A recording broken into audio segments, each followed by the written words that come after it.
Hello everyone, welcome to my channel white board education. आज हम लोग इस वीडियो में रिफ्लेक्शन को कंप्लीट करेंगे। रिफ्लेक्शन जो टॉपिक है उसको पूरा कंप्लीट करेंगे कि रिफ्लेक्शन क्या होता है, लॉज ऑफ रिफ्लेक्शन क्या होते हैं, ठीक है, किस तरीके से किन मिरर्स में रिफ्लेक्शन होता है, किन मिरर्स में रिफ्लेक्शन नहीं होगा, क्या सरफेस जरूरी है रिफ्लेक्शन के लिए, ठीक है, या किन सरफेसेस पे रिफ्लेक्शन नहीं होगा, रेगुलर रिफ्लेक्शन क्या होता है, इररेगुलर रिफ्लेक्शन क्या होता है, ठीक है। तो ये सारी चीजें हम लोग इस वीडियो में डिस्कस करेंगे। लास्ट वीडियो में हमने सिर्फ इंट्रोडक्शन पढ़ा था लाइट चैप्टर का कि लाइट क्या होता है, रिफ्लेक्शन क्या होता है, रिफ्रैक्शन क्या होता है ना, that was just a introduction, ठीक है। बट इस वीडियो में हम लोग हर एक चीज को डीपली स्टडी करेंगे, ठीक है। तो स्टार्ट करते हैं reflection. So what is reflection? Reflection क्या है? तो रिफ्लेक्शन को अगर हम बहुत इजी लैंग्वेज में अगर हम समझें, बहुत इजी लैंग्वेज में, so reflection is what? The bouncing back of light. The bouncing back of light. The bouncing back of light, ठीक है। इसको हम बोलते हैं क्या? रिफ्लेक्शन। यानी सपोज लाइट किसी भी चीज पे टकराए, किसी भी ऑब्जेक्ट पे टकराए और टकरा के वापस आए, ठीक है। अब जिस एंगल पे टकराएगी उस एंगल पे जाएगी, जरूरी नहीं है कि उस एंगल पे जाए। अगर जिस एंगल पे टकरा रही है उसी एंगल पे जा रही है तो वो तो लॉ ऑफ रिफ्लेक्शन फॉलो करेगा, जो कि हम आगे डिस्कस करेंगे, ठीक है। नहीं भी मतलब उस एंगल पे अगर नहीं भी वापस आ रही है तो भी उसको हम रिफ्लेक्शन बोलेंगे, ठीक है। So what is reflection? Reflection is the bouncing back of light. इसका एक एग्जांपल से समझ सकते हैं। बाउंस कौन करता है? नेचर में बाउंस कौन करता है? हमारे पास बाउंस कौन करता है? हम बैट बॉल खेलने जाते हैं ना, बैट बॉल खेलने जाते हैं, हम वॉलीबॉल खेलते हैं, हम बास्केटबॉल खेलते हैं, ठीक है। तो ये सारी बॉल हमारी क्या करती है? बाउंस करती हैं। आपने फेंका और वो वापस आ जाती है आपके पास। इसी तरीके से जो लाइट है वो भी बाउंस बैक करती है। लाइट को जब आप किसी भी प्लेन और पॉलिश सरफेस पे फेंकेंगे, टकराएंगे, तो लाइट क्या करेगा? लाइट भी बाउंस बैक करेगी, ठीक है, जैसे आपकी बॉल करती है।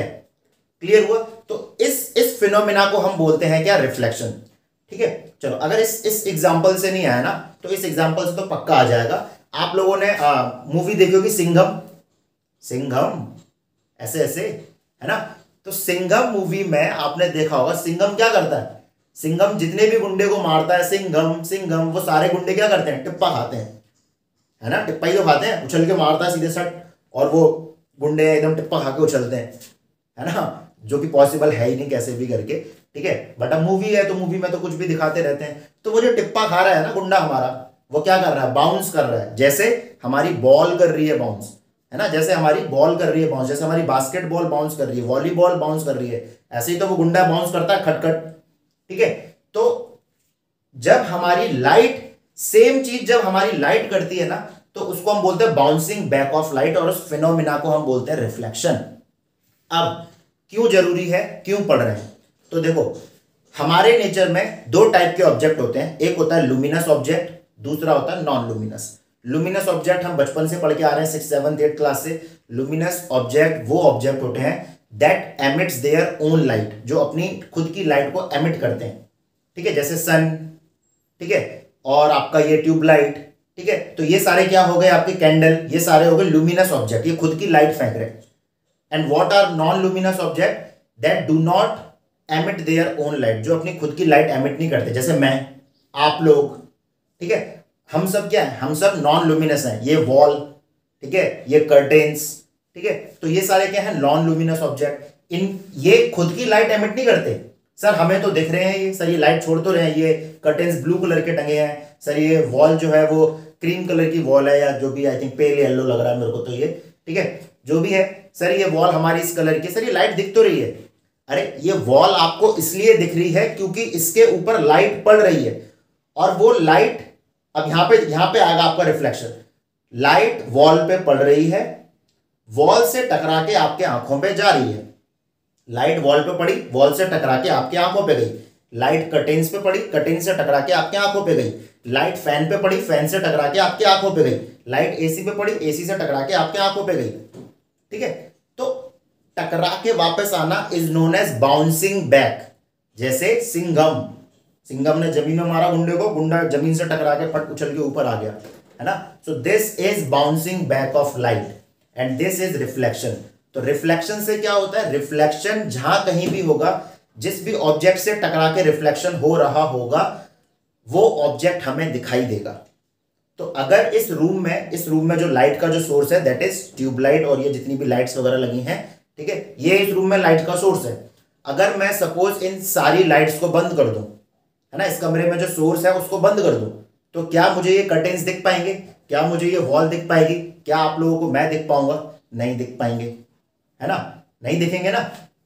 क्यों नहीं दिखेंगे, क्योंकि लाइट का सोर्स नहीं है। अब सर अगर लाइट का सोर्स होगा तो क्या होगा, लाइट का सोर्स ऐसा क्या करता है, तो आंसर है लाइट का सोर्स, लाइट क्या करता है, लाइट आता है और हमारे ऊपर टकराता है और हमसे टकरा के हमारे आंखों पे जाता है, जहां पे हमारे रॉड सेल और कोन सेल आ जाते हैं, वो हम ऑलरेडी डिस्कस कर चुके हैं, ठीक है।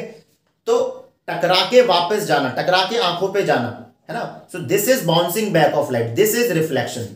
तो ये नीड है रिफ्लेक्शन की, इसीलिए हम रिफ्लेक्शन को पढ़ रहे हैं, ठीक है। चलो, सो what is reflection, reflection is the bouncing back of light. अब किन किन सरफेसेस पे ये बाउंसिंग बैक हो सकती है, तो आंसर है किसी भी सरफेस पे बाउंसिंग बैक हो सकती है, किसी भी सरफेस पे।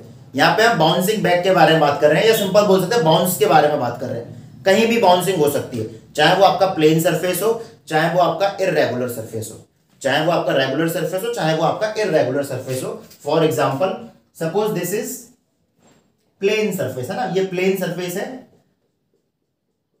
यहां पे लाइट आई, जिस एंगल पे आई और लाइट टकरा के उसी एंगल पे वापस चली गई। सो this is bouncing back of light.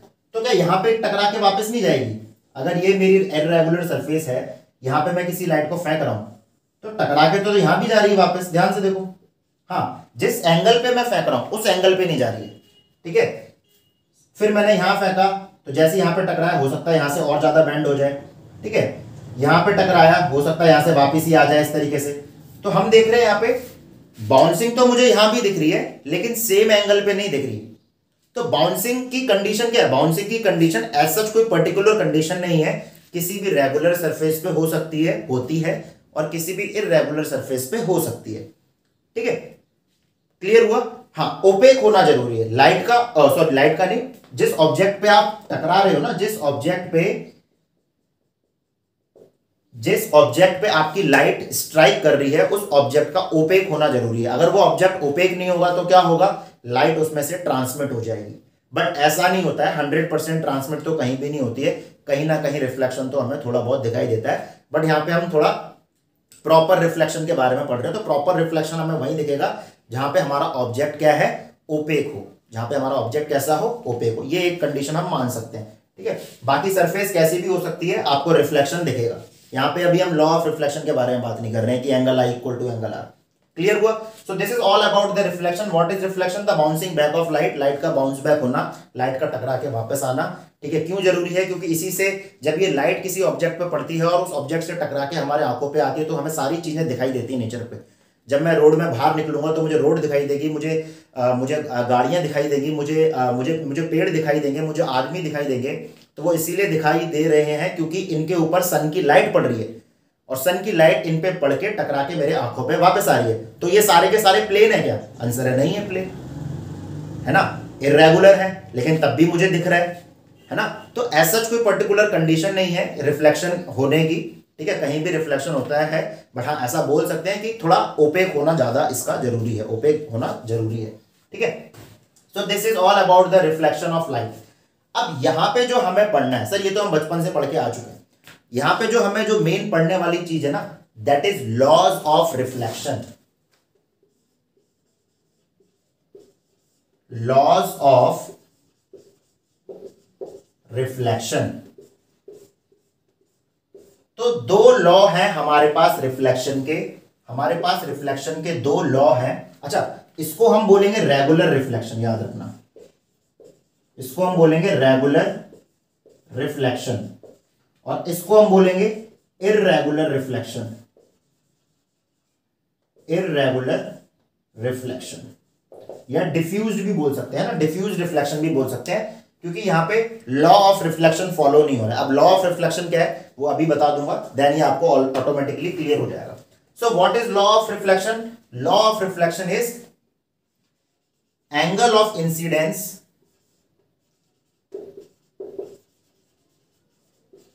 is equal to angle of reflection. So clear है? So this is law of reflection. What is it? Angle of incidence is equal to angle of reflection. First law. Second law is incident ray normal at the point of incidence and reflected ray all lie in a same plane. All lie on the same plane. ठीक है, तो क्या है? Incidence, angle of incidence equal होगा angle of reflection के, and second one is incident ray normal और reflected ray ये एक ही प्लेन पे लाई करेंगे। So this is our laws of reflection. अब इसको समझ लेते हैं। सो मैं इसको रफ कर देता हूं नीचे वाले को।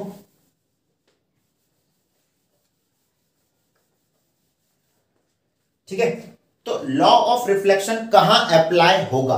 पहला पॉइंट कि लॉ ऑफ रिफ्लेक्शन कहां अप्लाई होगा, तो आंसर है लॉ ऑफ रिफ्लेक्शन हमेशा रेगुलर सरफेस पे ही अप्लाई होगा, यानी प्लेन और पॉलिश्ड सरफेस पे ही अप्लाई होगा। ठीक है, किसी इर्रेगुलर सरफेस पे नहीं हो सकता। अभी देखा था ना हमने, इर्रेगुलर सरफेस पे क्या हो रहा था, मैं जिस एंगल पे फेंक रहा था उस एंगल पे जा ही नहीं रही थी, है ना। 1000 में से कोई 2000 में से 10,000 में से कोई एक ही लाइट उस एंगल पे जाएगी। बट इन दिस केस यहां पे क्या होगा, हम जिस भी एंगल पे फेंकेंगे हर बार उसी एंगल पे लाइट रिफ्लेक्ट होगी। अब ये इंसिडेंट और रिफ्लेक्ट क्या होता है इसको समझ लेते हैं। तो देखो इंसिडेंट रे वो रे होती है जो टकराती है, जो सरफेस से जाके टकराती है, उसको इंसिडेंट बोलते हैं। तो दिस इज अवर सरफेस। ठीक है, अब कौन सी लाइट रे टकरा रही है? ये वाली टकरा रही है आके। सो this is our incident ray, this is our incident ray.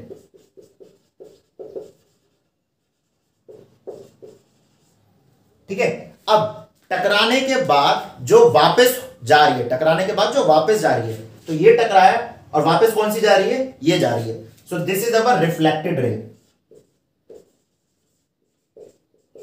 Reflected ray. अब यहां पे एक वर्ड और लिखा है, that is normal. Sir normal क्या होता है? तो देखो नॉर्मल क्या है, नॉर्मल वो इमेजिनरी लाइन है जो किसी भी सरफेस के परपेंडिकुलर होती है। जैसे फॉर एग्जांपल ये हाथ है मेरा, ठीक है, ये इसका 90 डिग्री क्या होगा, इसका 90 डिग्री, ये इसका 90 डिग्री है। ठीक है, ये इसका क्या है 90 डिग्री। अब आप इस सरफेस को टेढ़ा करोगे तो क्या होगा, ध्यान से देखो 90 डिग्री पे टेढ़ा होता जा रहा है। तो किसी भी सरफेस का 90 डिग्री, देखो जैसे जैसे ये सरफेस टेढ़ी हो रही है इसका 90 डिग्री भी टेढ़ा हो रहा है। तो 90 डिग्री यहां पे हम हमेशा हॉरिजॉन्टल से 90 डिग्री नहीं है, सरफेस से 90 डिग्री। हॉरिजॉन्टल तो हमेशा ये रहता है, ये हॉरिजॉन्टल है। अब इसके ऊपर ये सरफेस है।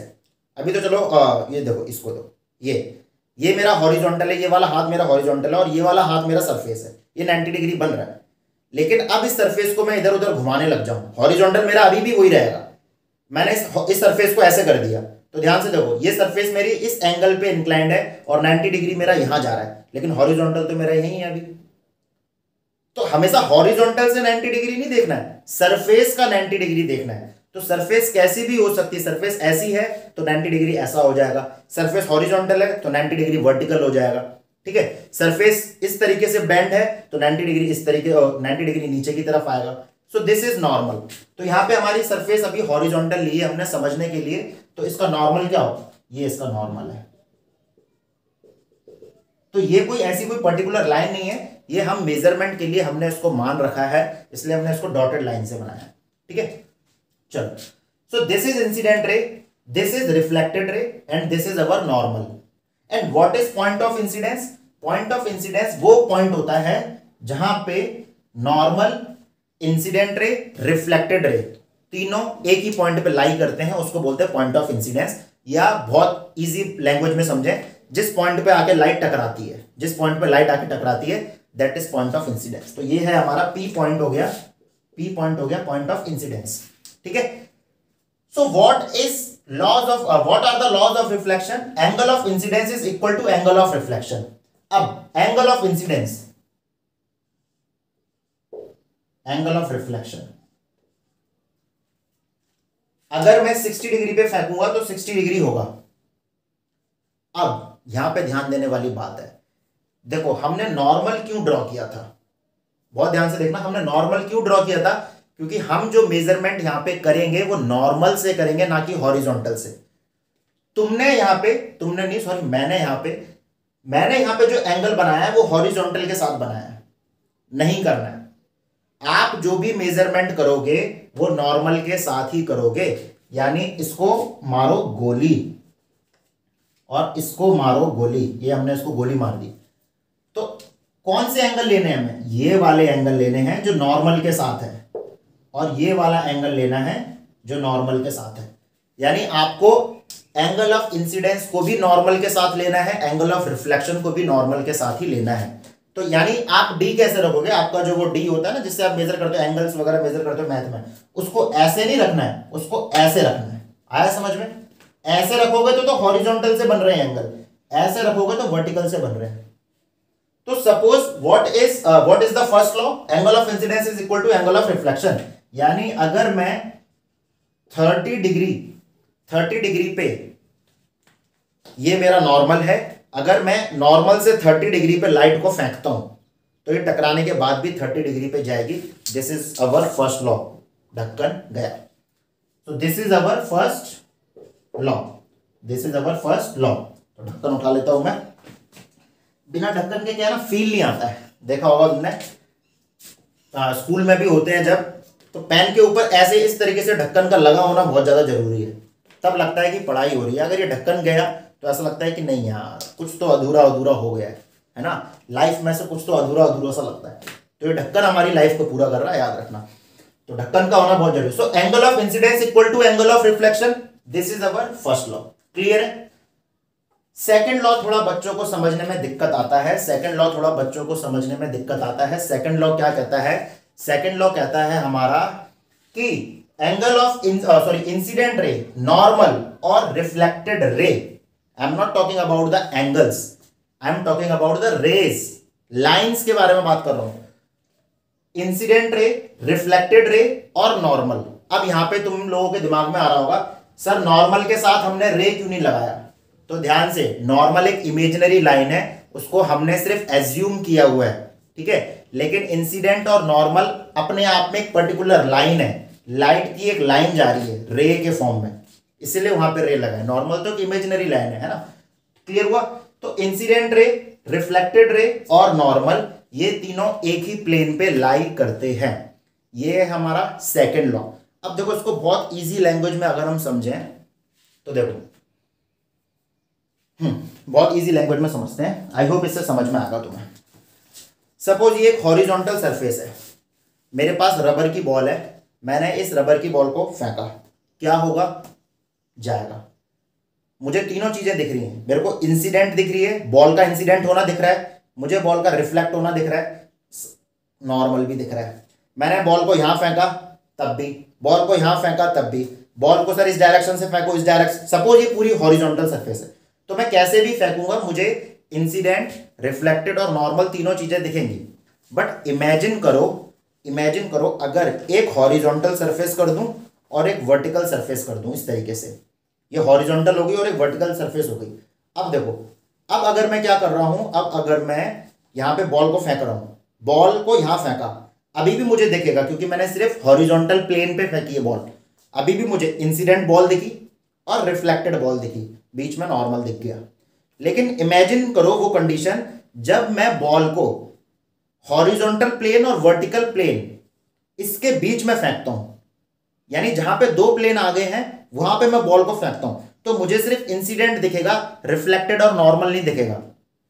बहुत देखो, ये सिर्फ समझाने के लिए बता रहा हूं, इससे तुम्हें ये आइडिया लग सकता है बॉल वाले एग्जांपल से कि हमें बॉल का फेंकना और बॉल का टकरा के जाना एक ही प्लेन पे दिखता है, दूसरे प्लेन पे नहीं दिखता। जैसे देखा होगा, जैसे ये वॉल है सामने, नीचे फ्लोर है, मैंने बॉल को फ्लोर पे मारा, तो बॉल को फ्लोर पे मारूंगा, बॉल मुझे जाते हुए दिखेगी। लेकिन इमेजिन करो वो कंडीशन कि सपोज ये देखो इस तरीके से, चलो सुनो, ये सपोज ये मेरी वॉल है, ये मैं इस पे मार रहा हूं, बॉल टकरा के वापस जा रही है। लेकिन वो इमेजिन करो कंडीशन कि ये वॉल है और ये हाथ मेरा फ्लोर है, ये हाथ मेरा क्या है, ये हाथ मेरा फ्लोर है। मैंने बॉल को फेंका सीधे यहां पे, कहां पे, जहां पे वॉल और फ्लोर मिल रहे हैं, यहां के ये फ्लोर है ये वॉल है, ये मिल रहे हैं यहां के, इसके बीच में मैंने बॉल मारी तो क्या होगा, मुझे रिफ्लेक्टेड नहीं दिखेगा, रिफ्लेक्टेड जाता हुआ नहीं दिखेगा। हालांकि क्योंकि रबड़ की बॉल है तो रबड़ की बॉल तो टकरा के वापस आनी है, ये तो कॉमन सेंस है, ठीक है, वहां थोड़ा फिजिक्स को साइड में रखो। यहां पे हम बात कर रहे हैं टकरा के जाने वाली, तो जहां पे दो प्लेन आपस में मिल रहे हैं उसके बीच में जब मैं बॉल मार रहा हूं तो बॉल मुझे दूसरी साइड जाते हुए नहीं दिख रही, यानी मुझे रिफ्लेक्टेड नहीं दिख रहा है। तो इस फर्जी एग्जांपल से हम समझ सकते हैं कि सेकंड लॉ क्या कहता है। सेकंड लॉ कहता है कि भाई अगर तुम्हारे पास कोई बॉल है और तुम उस बॉल का टकराना और उस बॉल का टकरा के जाना देखना चाहते हो और बीच में नॉर्मल, ये तीनों चीजें देखना चाहते हो, तो ये तीनों चीजें आप तभी देख पाओगे जब प्लेन कैसा हो, सिंगल। वो प्लेन हॉरिजॉन्टल भी हो सकता है, वो वर्टिकल भी हो सकता है। क्यों, वर्टिकल पे भी तो मार सकते हो, ऐसे बॉल मारोगे बॉल नीचे चली जाएगी, हॉरिजॉन्टल में मारोगे ऐसे तो बॉल ऊपर चली जाएगी। लेकिन जहां दो प्लेन आ गए उसके बीच में कहीं मारा आपने तो आपको नहीं दिखने वाला, बस खत्म, इतना सा है, इस तरीके से समझ लो। तो this is second law, incident ray normal at the point of incidence and reflected ray all lie on a same plane. ध्यान से देखो, ये सिंपल एक हॉरिजॉन्टल प्लेन है ना यार, कौन सा मैंने यहां पे कोई वर्टिकल प्लेन बना दिया, नहीं बनाया ना। सो this is our second law, this is our second law. So I hope आपको ये क्लियर हुआ होगा रिफ्लेक्शन क्या है, ठीक है। तो क्लियर हुआ reflection, reflection is what, bouncing back of light, ठीक है। कब होता है, आंसर है कभी भी हो सकता है। कैसी सरफेस होनी चाहिए, आंसर है कैसी भी हो सकती है, कोई उसके लिए कोई हमारे पास एक पर्टिकुलर रूल नहीं है, ठीक है। फिर अगर सरफेस प्लेन है तो कैसा, रेगुलर रिफ्लेक्शन। अगर सरफेस डिफ्यूज्ड है, टेढ़ी मेढ़ी सरफेस है तो कैसा, इरेगुलर रिफ्लेक्शन, ठीक है। हाँ, एक कंडीशन है कि ऑब्जेक्ट का ओपेक होना ज्यादा जरूरी है, ओपेक है तो हमें अच्छा खासा रिफ्लेक्शन दिखता है। चलो, फिर आता है laws of reflection. Laws of reflection क्या है कि अगर आपकी प्लेन और पॉलिश, ध्यान से देखो ये कब कब लग रहा है लॉ ऑफ रिफ्लेक्शन, जब आपकी प्लेन और पॉलिश सरफेस है, दिस इज पॉलिश सरफेस यानी ओपेक सरफेस है ना। प्लेन और पॉलिश सरफेस पे हमारा लॉ ऑफ रिफ्लेक्शन फॉलो होता है। अब लॉ ऑफ रिफ्लेक्शन क्या है, लॉ ऑफ रिफ्लेक्शन की भाई आप जिस एंगल पे लाइट को फेंकोगे, लाइट टकराने के बाद उसी एंगल पे जाएगी। So angle of incidence equal to angle of reflection. Measure कहां से करोगे, नॉर्मल से करना है, खत्म, ठीक है। दूसरा लॉ क्या कहता है, दूसरा लॉ कहता है कि इंसिडेंट, नॉर्मल और रिफ्लेक्टेड ये तीनों के तीनों सिंगल प्लेन पे लाई करेंगे। वो हॉरिजॉन्टल हो सकता है, वो वर्टिकल हो सकता है, वो टेढ़ा मेढ़ा जैसा जैसा भी हो सकता है, लेकिन रहेगा एक ही प्लेन, ठीक है।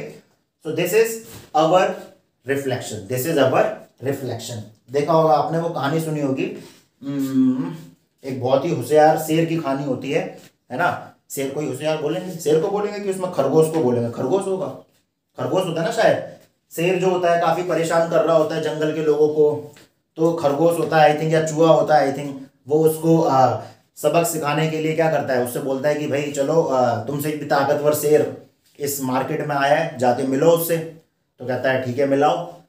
तो वो ले जाता है कुएं के पास ले जाता है, सुनिए ना कहानी, सबने सुनी है। तो बोलता है कि भाई देख, इस कुएं के अंदर रहता है वो।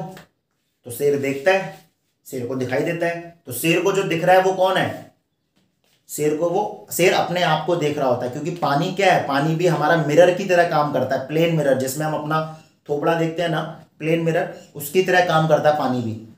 तो शेर को अपना ही थोपड़ा दिख रहा होता है उसमें।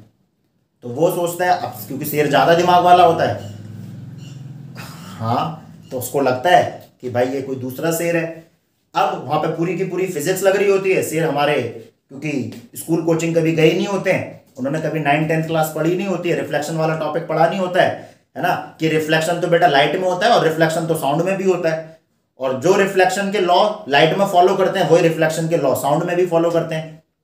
तो शेर ने तो कभी पढ़ा ही नहीं है, तो शेर अपनी शक्ल देखता है तो उसको लगता है कि ये कोई दूसरा शेर है, फिर वो धाड़ता है।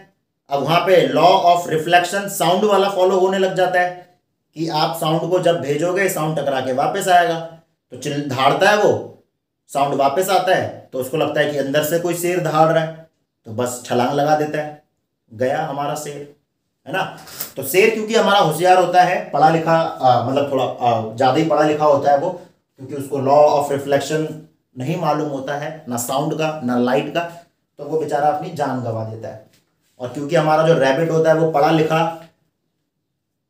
ज्यादा होशियार होता है शेर से, है ना।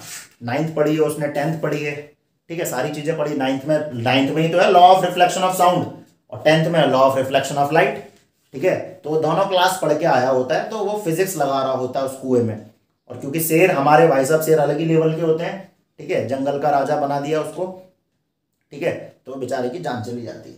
सो this is all about the reflection. So I hope आपको ये वीडियो समझ में आया होगा, पसंद आया होगा, और अगर पसंद आया है तो लाइक कर देना, ठीक है, सब्सक्राइब कर देना।